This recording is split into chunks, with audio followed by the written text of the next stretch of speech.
Hello! Suparna life స్టైల్‌కి స్వాగతం. వేసవి కాలం వచ్చేసింది కదా!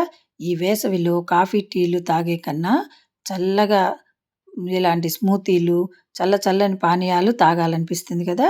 అలాంటప్పుడు మనం ఈ కర్బూజాలు బాగా యెల్లోగా ఉన్నవి తెచ్చుకోవాలి. ఈ కర్బూజాని మార్కెట్ నుంచి తీసుకురాగానే కడిగేసి ఫ్రిడ్జ్‌లో ఉంచేసి, మనం ఎప్పుడైతే స్మూతీ తయారు చేసుకుందాం అనుకుంటున్నామో అప్పుడు బయటికి తీసి, దాన్ని చిన్న పెచ్చు పైన తీసేసి, ఈ కండంతా తీసి మిక్సీ జార్‌లో వేసుకోవాలి.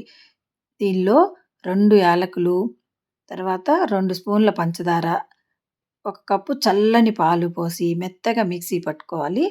ఈ స్మూతీ చల్లగా ఉంటుంది. ఇప్పుడే తీస్తాం కదా మనం ఫ్రిడ్జ్‌లో నుంచి కర్బూజాని కూడా, అది కూడా చల్లగా ఉంటుంది. ఈ కర్బూజాలోనే ఈ చల్లని స్మూతీ పోసుకొని ఎంజాయ్ చేద్దామా వేసవిలో? ఈ వీడియో నచ్చితే లైక్ చేయండి, కామెంట్ చేయండి, సబ్స్క్రైబ్ తప్పకుండా చేయండి. అలాగే షేర్ చేయటం మర్చిపోవద్దు.